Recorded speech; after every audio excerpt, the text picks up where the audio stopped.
Et si je vous disais que ce n'est pas la vieillesse qui vous vole vos forces, mais votre petit déjeuner, qu'un simple morceau de pain chaque matin pourrait être en train de détruire votre cœur, votre mémoire et votre liberté sans que vous le sachiez.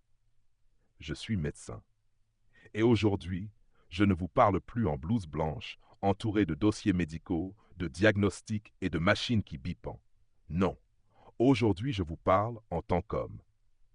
Un homme qui a passé plus de 40 ans à ausculter, écouter, rassurer, mais qui a lui-même frôlé la mort à cause de quelque chose d'aussi banal, d'aussi innocent en apparence qu'un petit morceau de pain. Ce matin-là, je n'avais pas encore 70 ans. J'étais à la retraite depuis peu. Je menais une vie calme, presque exemplaire. Pas de tabac, très peu d'alcool, et je faisais encore mes promenades quotidiennes autour du parc de mon quartier à Clermont-Ferrand. Rien d'exceptionnel, rien d'alarmant, juste un matin d'automne, gris, humide, silencieux. Comme chaque jour, j'ai pris mon petit déjeuner habituel. Une baguette croustillante bien chaude, encore tiède de la boulangerie, un œuf dur, un peu de pâté, et ce bol de lait concentré sucré que j'aimais tant depuis l'enfance. C'était mon rituel, mon réconfort, ma routine. Et puis soudain, quelque chose s'est produit. Quelque chose que je n'oublierai jamais. Ma vision s'est troublée. Mes tempes ont cogné comme si un marteau les frappait de l'intérieur.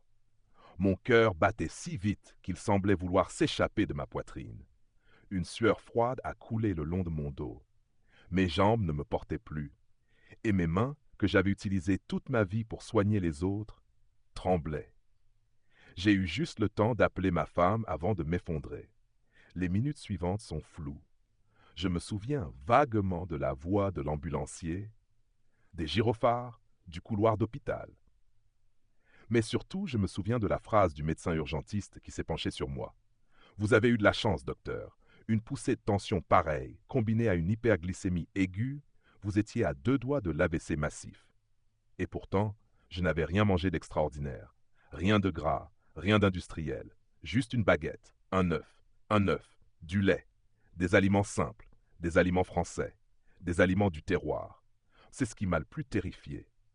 Moi, qui avais toujours pensé savoir ce que signifiait bien manger. Moi qui avais conseillé à des centaines de patients de faire attention au sucre, au cholestérol, au sel, sans jamais imaginer que l'un des aliments les plus traditionnels, les plus sacrés de notre culture culinaire, pouvait devenir un poison silencieux. Et c'est dans une chambre d'hôpital, un cathéter au bras, une perfusion dans la main, que j'ai commencé à comprendre. Le lendemain matin, un jeune médecin est venu me voir. Il savait qui j'étais. Il m'a regardé droit dans les yeux et m'a dit calmement: Docteur, ce n'est pas un virus, ce n'est pas une infection, ce n'est pas une anomalie génétique qui a failli vous tuer. C'est votre petit déjeuner. C'est votre pain. Je l'ai d'abord regardé avec incrédulité. Mon pain? Une baguette croustillante, dorée, faite par l'artisan du coin? Impossible. Et pourtant, il a pris une chaise, s'est assis et m'a expliqué ce que même après des décennies de médecine, je n'avais jamais appris dans aucun manuel. La baguette blanche moderne, faite avec de la farine raffinée, est aujourd'hui un aliment vide. Privée de ses fibres, de ses vitamines, de ses minéraux, elle est digérée à une vitesse fulgurante par notre organisme.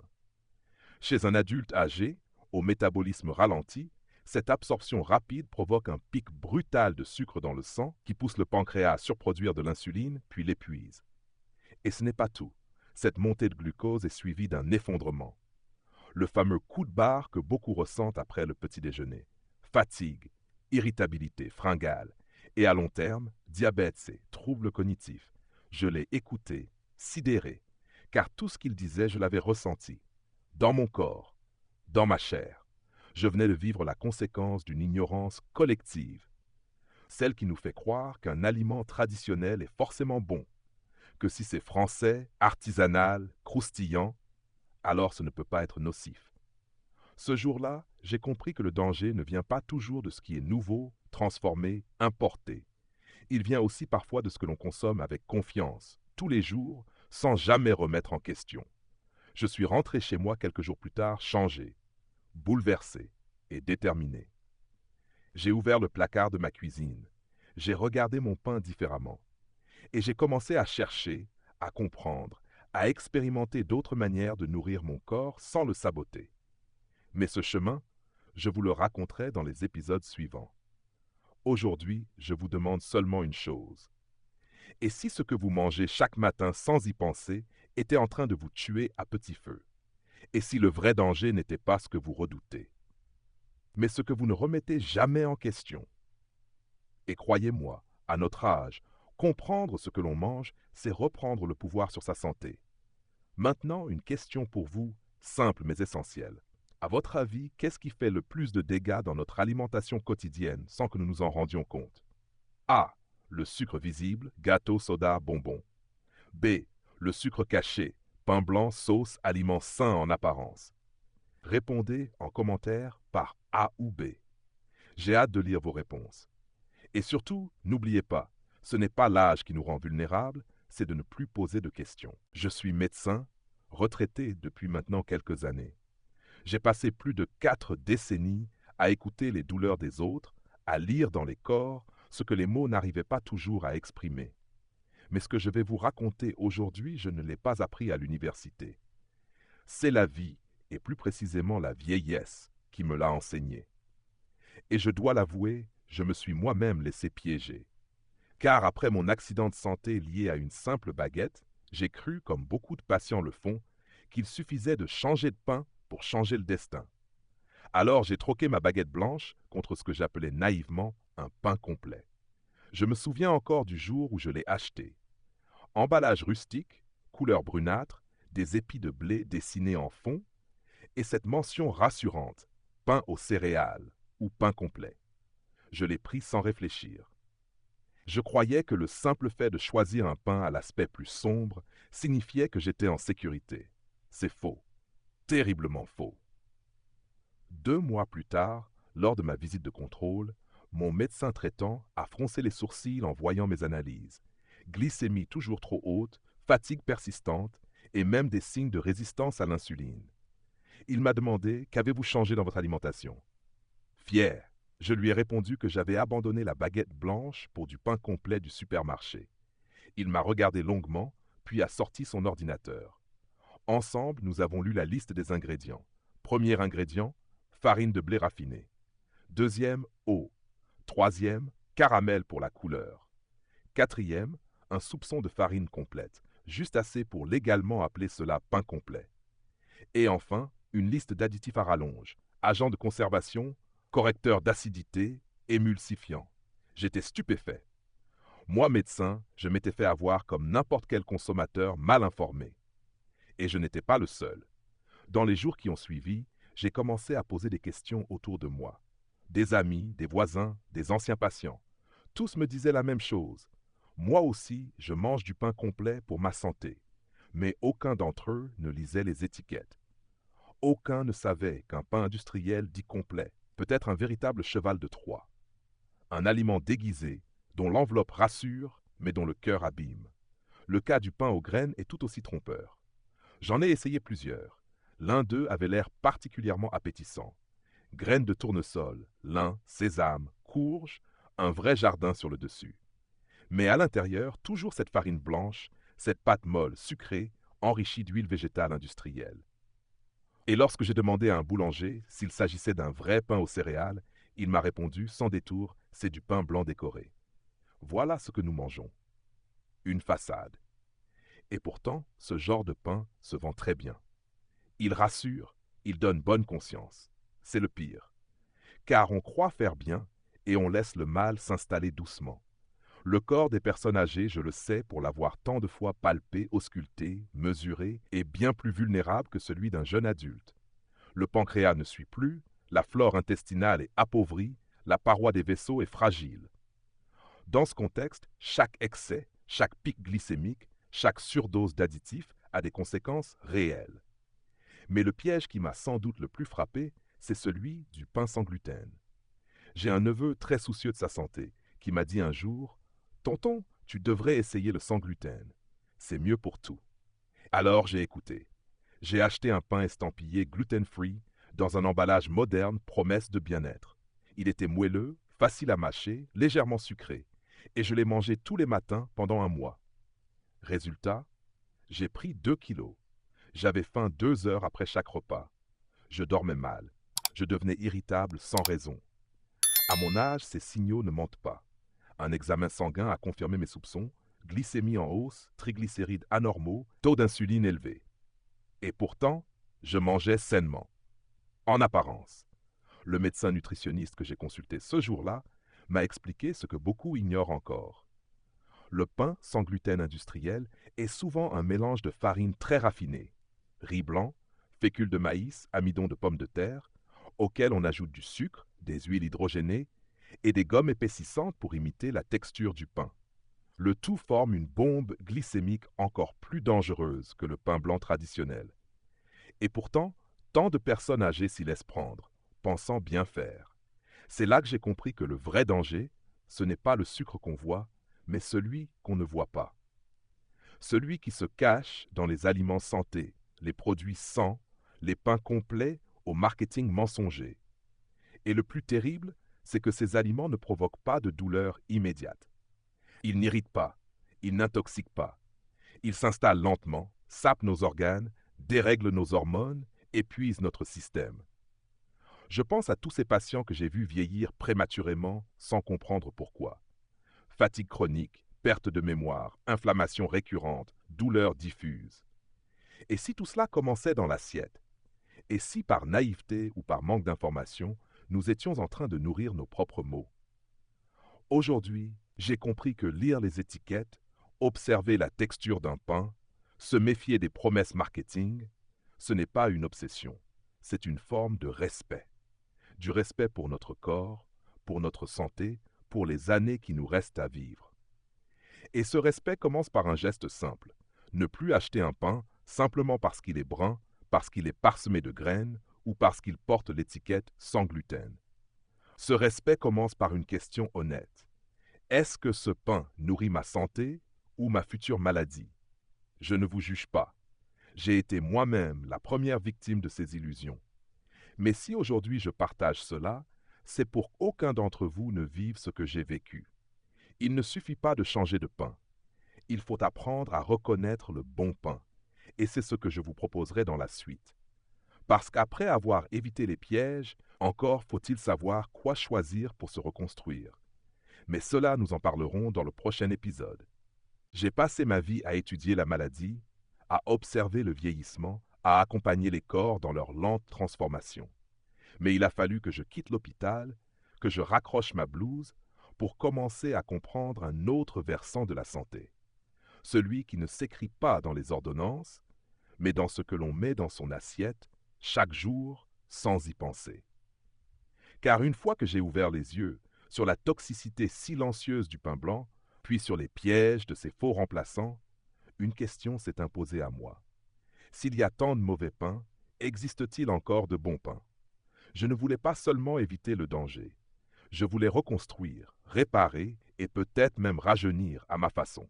À mon âge, on ne cherche plus la performance, on cherche la clarté, la paix dans le corps, la fluidité dans les gestes. Et c'est en poursuivant cette quête que je suis tombé sur une découverte que je n'attendais pas. Elle ne venait pas d'un laboratoire, ni d'un congrès médical. Elle est arrivée à moi dans les mains d'une jeune fille, ma petite fille Émilie, étudiante en nutrition naturelle à Lyon. Un dimanche, elle est venue me rendre visite. Dans son sac, elle avait un pain étrange. La croûte était dure, presque rustique, la mie dense, irrégulière, légèrement humide, et une odeur acide flottait autour. Rien à voir avec les pains du supermarché. « Papy, goûte ça, m'a-t-elle dit. C'est du pain au levain naturel fait maison, sans levure industrielle, avec une fermentation lente. » Je n'étais pas convaincu, trop habitué au pain moelleux et sucré. Mais je me suis laissé tenter par curiosité. Une tranche fine, accompagnée d'un peu d'huile d'olive et d'un œuf mollet. Et ce que j'ai ressenti ce jour-là m'a surpris. Je n'ai pas eu ce coup de fatigue habituel en fin de matinée. Mon ventre était calme, mon esprit étonnamment clair. Et cette nuit-là, j'ai dormi d'une traite, sans réveil, sans agitation. Alors j'ai voulu comprendre. J'ai passé des heures à lire, à comparer, à questionner des boulangers, des diététiciens, des chercheurs en alimentation. Et j'ai découvert que le pain au levain naturel n'est pas un simple pain. C'est un remède oublié. Contrairement aux pains industriels, qui sont produits en quelques heures à l'aide de levures chimiques, Le pain au levain est issu d'une fermentation lente de 12 à 48 heures, grâce à des levures sauvages et des bactéries lactiques présentes naturellement dans la farine et l'air. Cette lenteur change tout. Elle permet une prédigestion partielle du gluten, ce qui rend ce pain bien plus tolérable pour les intestins sensibles. Elle fait aussi baisser son indice glycémique, ce qui limite les pics de sucre dans le sang, si fréquents et si dangereux chez les seniors. Mais ce n'est pas tout.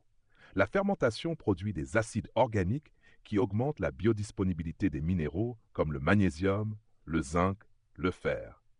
Elle crée des composés anti-inflammatoires, favorise la diversité du microbiote intestinal et agit même sur la synthèse de la sérotonine, cette hormone du bien-être, si précieuse quand les années avancent et que la solitude s'installe. Et ce n'est qu'un début. Car sur mon chemin, j'ai croisé d'autres formes de pain encore plus étonnantes. Je pense notamment au pain fabriqué à partir de grains germés. Je l'ai découvert dans une boulangerie biologique artisanale à Grenoble. Ce pain-là n'est pas fait avec de la farine, mais avec des céréales complètes, qui ont été préalablement mises à germer, puis broyées entières. Pas de raffinage, pas de farine morte, juste le grain vivant, réveillé. Quand une graine germe, elle se transforme. Elle libère des enzymes qui augmentent la teneur en vitamine B, en antioxydants, en fibres solubles. Elle réduit l'acide phytique qui empêche normalement l'absorption des minéraux. Et elle améliore la digestibilité des protéines. Ce pain-là, fait de vie, nourrit vraiment. Il ne remplit pas, il fortifie, il éclaire. Je me souviens qu'après une semaine à en consommer chaque matin, mes douleurs articulaires avaient diminué. Mon esprit était plus clair. Je n'avais plus besoin de sieste. Et puis, presque par hasard, j'ai rencontré un autre pain, évoqué dans un ancien texte biblique, le pain des échielles. Son nom peut faire sourire. Mais sa composition est sérieuse.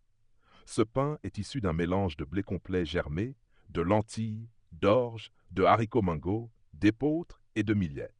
Il contient les 9 acides aminés essentiels, ce qui en fait une source de protéines végétales complète, un fait rare dans le monde végétal. Pour nous, les personnes âgées dont les muscles fondent doucement, mais sûrement, ce pain est une bénédiction.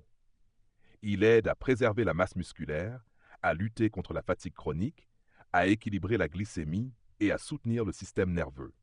Je pourrais aussi vous parler du pain à l'orge complet, qui contient une fibre particulière, le bêta-glucane, capable de réguler le cholestérol et de renforcer l'immunité. Mais ce que je veux surtout vous transmettre aujourd'hui, c'est l'idée qu'il existe des pains qui font du bien, des pains qui réparent, qui soutiennent, qui accompagnent dignement le vieillissement. Ces pains ne se trouvent pas dans les rayons industriels. Ils ne sont pas emballés dans du plastique brillant. Ils sont souvent plus denses, plus sombres, parfois un peu acides. Ils n'ont pas ce moelleux artificiel que l'on confond avec la qualité. Mais ils ont quelque chose que les autres n'ont plus, la vie. Et cette vie, quand on la consomme régulièrement, doucement, respectueusement, elle vous rend un peu de la vôtre. Je ne vous dis pas de tout changer du jour au lendemain, mais je vous invite à faire ce premier pas. Goûtez à un pain vivant. Demandez autour de vous. Cherchez une boulangerie artisanale. Lisez les ingrédients. Écoutez votre corps après l'avoir mangé. Il vous parlera. J'ai vu trop de patients vieillir dans la fatigue, dans l'inflammation, dans l'oubli. Et aujourd'hui, je suis convaincu qu'un simple changement de pain peut faire une différence réelle, durable, profonde. Ce n'est pas un miracle, c'est de la logique, c'est du vivant. Et parfois, dans une simple miche, se cache plus de médecine que dans bien des pilules. Dans le prochain épisode, je vous parlerai de ce que j'ai appris sur le pouvoir de choisir. Car manger un pain vivant, c'est pas juste changer d'aliment, c'est commencer à reprendre le pouvoir sur sa propre histoire. Si j'ai appris une chose essentielle au fil de mes 40 années de carrière, ce n'est pas seulement de diagnostiquer, d'opérer ou de prescrire. C'est que derrière chaque symptôme, il y a un choix. Un choix que le patient fait, souvent sans le savoir, parfois en toute confiance et trop souvent par automatisme. Aujourd'hui, je ne parle pas du choix de prendre un médicament ou de suivre une thérapie. Je parle du choix que nous faisons chaque matin, au moment même où nous décidons ce que nous allons mettre dans notre bouche. Ce choix, anodin en apparence, peut orienter tout le reste de notre journée et sur le long terme, toute la qualité de notre vieillesse. Je me souviens d'un patient, Jean, 71 ans, ancien professeur de lettres, à la voix posée et au regard encore vif. Il venait me voir régulièrement pour des troubles du sommeil, de la fatigue chronique, des pertes de mémoire. Il avait arrêté de fumer depuis des années, ne buvait que modérément, marchait tous les jours. Son alimentation, disait-il, était équilibrée. Lorsqu'on est médecin depuis longtemps, on apprend à ne pas s'arrêter aux mots. Alors je lui ai demandé de noter ce qu'il mangeait chaque jour pendant une semaine. Ce qu'il m'a montré m'a bouleversé par sa banalité. Tous les matins, 2 tranches de pain de mie complet, un peu de beurre, du fromage à tartiner allégé, un café au lait sucré. À midi, une assiette de pâtes ou de riz, un peu de viande, parfois un fruit. Le soir, soupe industrielle et quelques biscottes. Rien de scandaleux, rien d'excessif. Mais à y regarder de plus près, tout était fait pour créer une fatigue métabolique silencieuse. Trop de sucre rapide, trop peu de nutriments vivants. Une répétition mécanique qui ne nourrit plus rien d'essentiel. C'est là que j'ai compris que le problème n'était pas seulement dans la qualité des aliments, mais dans l'acte même de ne plus choisir en conscience. Jean, comme tant d'autres, mangeait par habitude. Il se contentait. Et ce contentement, au lieu de l'apaiser, l'éteignait doucement. Je lui ai dit un jour, « Vous croyez manger pour vous nourrir, mais en réalité vous mangez pour tenir debout, pas pour vivre. » Et cela m'a ramené à moi-même, car je l'ai fait aussi pendant des années. J'ai cru que manger simple suffisait, que tant qu'on ne se remplissait pas de sucre ou de friture, tout allait bien. Mais je n'avais pas compris que le corps vieillit de manière asymétrique.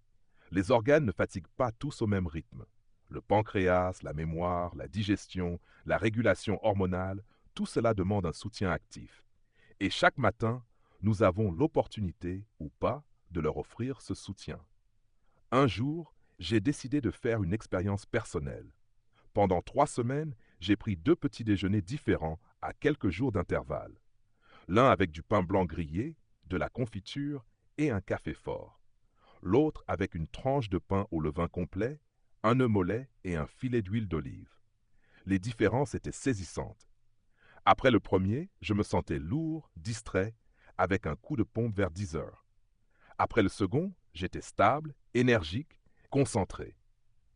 La seule chose qui avait changé, c'était le choix de la base, et ce choix est à la portée de chacun. Mais il demande une forme de réveil, de conscience. Ce n'est pas tant ce que l'on mange que comment et pourquoi on le mange. Est-ce pour nourrir ou simplement pour remplir?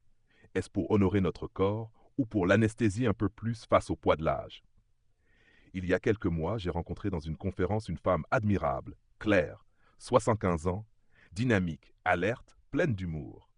Elle s'est levée lors d'une discussion et a dit « Je n'ai pas rajeuni, mais j'ai arrêté de vieillir ». La salle a ri, puis elle a expliqué « À partir du jour où j'ai décidé que chaque aliment que j'ingérais devait me servir et non me desservir, tout a changé. Ma mémoire, mes articulations, mon humeur. C'est devenu un acte d'amour quotidien. Et c'est exactement cela. Manger devient, après un certain âge, un acte d'autonomie. C'est ce qui nous reste quand tant d'autres facultés commencent à faiblir. On ne peut pas éviter toutes les maladies, mais on peut éviter de les nourrir. Et cela passe par le geste le plus humble du monde, choisir sa tranche de pain du matin. Ce geste, s'il est conscient, peut tout transformer. Il devient un message que l'on envoie à son corps. Je ne t'abandonne pas. À son esprit, tu mérites la clarté. Et à sa vie, je choisis de rester debout aussi longtemps que possible, par moi-même. J'ai vu trop de personnes âgées glisser dans la dépendance par négligence douce, pas par choix, pas par fatalité, mais par accumulation de petits renoncements. Et je le dis sans jugement, nous avons tous, un jour ou l'autre, préféré la facilité au discernement. Mais il n'est jamais trop tard pour reprendre le gouvernail, même à 80 ans, même après un infarctus, même après des années d'erreur. Et si vous êtes encore en train de me lire ou de m'écouter, c'est que vous avez cette étincelle, ce désir de comprendre, de choisir, d'habiter pleinement votre vieillesse. Alors, je vous en conjure, la prochaine fois que vous serez face à une baguette, à un pain emballé, à un petit déjeuner trop rapide, souvenez-vous que ce n'est pas un aliment, c'est une direction. Car chaque matin, vous ne mangez pas seulement un repas, vous posez une intention, vivre plus longtemps, ou vivre mieux, plus conscient, plus fort, plus libre. Et cela commence parfois dans une simple mie de pain. Aujourd'hui à la retraite, je regarde la vie avec un regard plus nuancé, plus humble. J'ai vu la naissance et la mort, la santé et la souffrance, le corps dans sa force comme dans sa lente dégradation. Mais je n'ai jamais cessé d'observer, même en dehors des couloirs d'hôpital. Et ce que j'ai compris ces dernières années en tant qu'homme vieillissant moi-même, c'est que la santé ne se joue pas uniquement dans les grandes décisions. Elle se joue dans les détails, dans les habitudes que l'on répète, dans les renoncements qu'on justifie, dans les petites victoires silencieuses qu'on ne dit à personne. Et l'un de ces détails, minuscule en apparence mais immense dans ses conséquences, c'est le pain que nous mangeons chaque matin. J'ai passé tant d'années à traiter des pathologies chroniques, à corriger les conséquences, que j'en avais presque oublié la puissance préventive des choix simples. Et pourtant, j'ai vu de mes propres yeux comment un simple changement dans la nature du pain consommé pouvait redonner à une personne âgée sa dignité physique, son autonomie mentale et même parfois une certaine joie de vivre. Je pense à Gérard, 68 ans, ancien ouvrier, robuste autrefois, réduit à une canne après un diagnostic de diabète mal équilibré. Lorsqu'il est venu me voir, il avait déjà perdu confiance en ses jambes, en ses gestes. Il avait l'impression que tout lui échappait. Sa force, son énergie, sa mémoire. En analysant son alimentation, tout semblait normal, trop normal. Pain blanc le matin, biscuits au goûter, un peu de vin au dîner, mais rien de vivant, rien qui soutienne, seulement des sucres rapides, sans substance, qui l'épuisaient peu à peu. À l'inverse, je me souviens de Lucette, 75 ans. Elle venait seule à ses rendez-vous, droite, élégante, une étincelle d'ironie dans les yeux. Son secret? Une routine simple, stricte mais joyeuse. Chaque matin, une demi-tranche de pain au levain complet, un avocat, quelques graines trempées la veille. Elle marchait 2 kilomètres par jour. Elle n'avait pas de douleur articulaire. Elle ne prenait aucun somnifère. Et surtout, elle riait. Ce contraste entre Gérard et Lucette n'a rien à voir avec la génétique ou la chance. Il tient à une différence de posture intérieure. L'un avait abandonné son pouvoir, l'autre l'avait revendiqué à travers chaque geste quotidien. Car vieillir, contrairement à ce que l'on croit, n'est pas perdre, c'est choisir. On ne choisit pas de ne plus avoir 20 ans, mais on choisit comment on traverse le temps.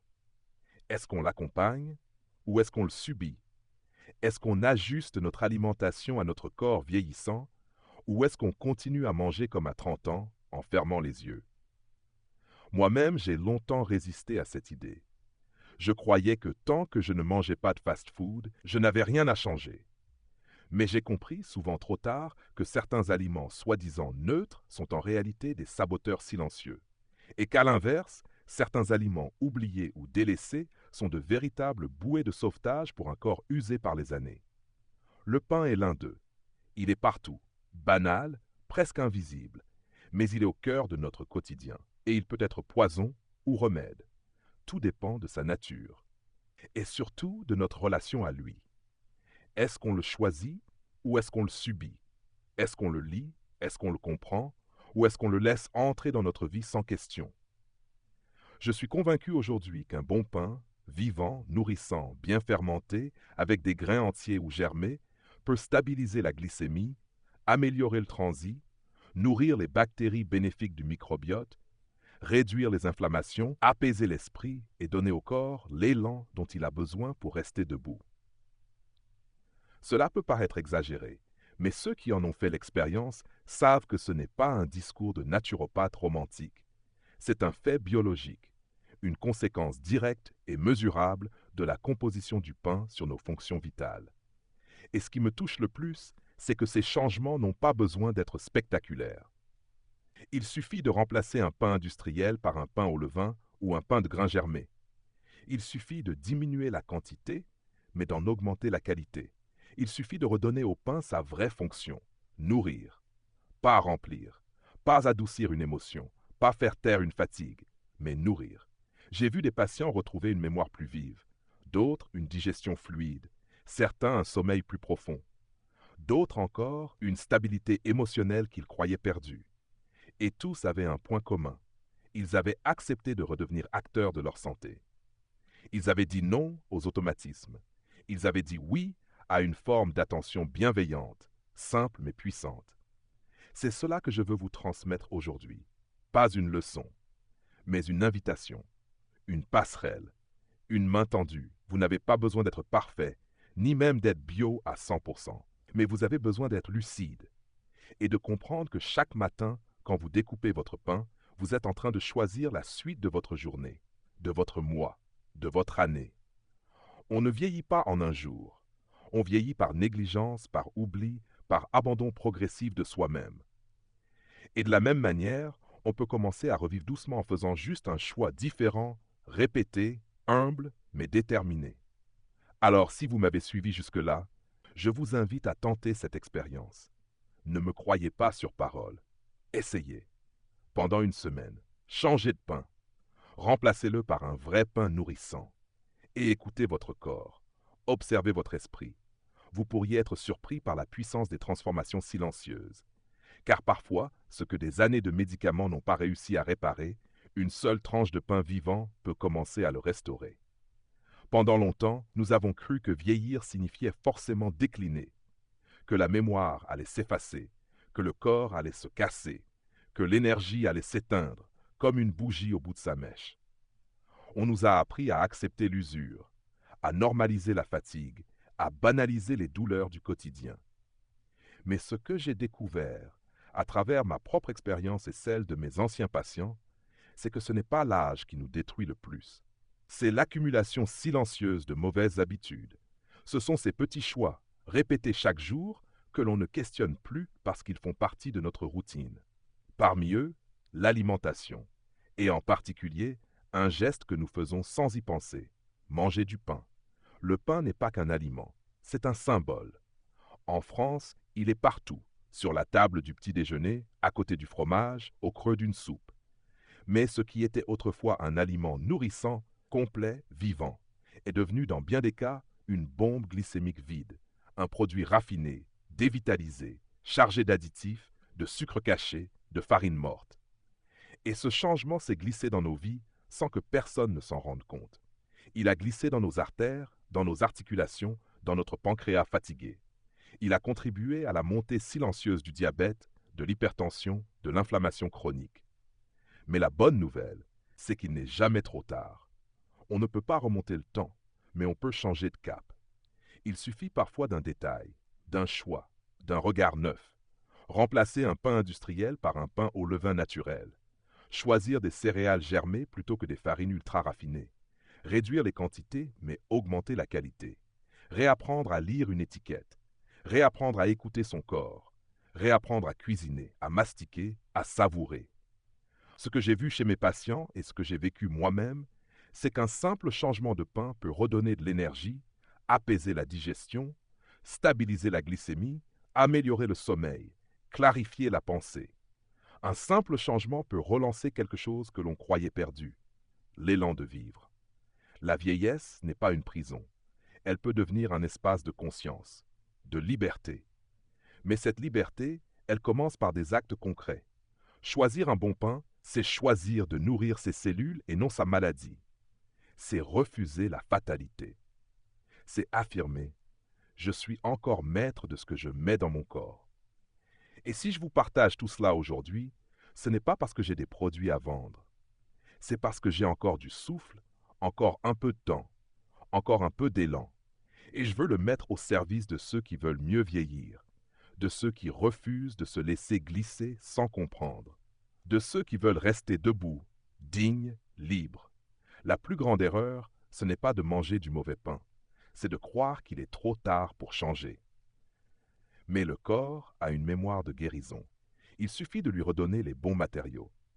Le pain que vous choisissez aujourd'hui n'est pas anodin. Il peut être le début d'un nouveau chapitre, plus lucide, plus léger, plus autonome. Dès demain matin, prenez le temps de lire les ingrédients de votre pain. Posez-vous une question simple. Est-ce que ce pain me nourrit ou est-ce qu'il m'affaiblit? Essayez pendant une semaine de changer pour un pain au levain artisanal ou au grain germé. Écoutez votre corps. Observez vos nuits, votre digestion, votre énergie. Vous serez peut-être surpris de voir à quel point il répond encore, même à 70 ou 80 ans. Et vous, qu'en pensez-vous? Selon vous, le changement d'alimentation peut-il vraiment améliorer la santé après 60 ans? Ah, oui. Même à un âge avancé, le corps peut se régénérer s'il est bien nourri. B. Non. Après un certain âge, il est trop tard pour que cela ait un réel impact. Merci de répondre en commentaire avec la lettre A ou B et de partager votre point de vue pour que d'autres puissent aussi en profiter. Si cette vidéo vous a aidé, je vous invite chaleureusement à vous abonner à la chaîne. C'est gratuit, mais pour moi c'est une grande source de motivation. Et si vous le pouvez, soutenez cette chaîne avec un petit don, même symbolique. Je suis un vieux médecin. Je ne cherche pas à m'enrichir. Je cherche à transmettre tant que j'ai encore la voix pour le faire. Votre don, aussi modeste soit-il, m'aidera à continuer à créer ces contenus utiles, humains et peut-être à changer quelques vies de plus. Merci de m'avoir écouté et à bientôt pour une nouvelle tranche de savoir et je l'espère, une bouchée de santé.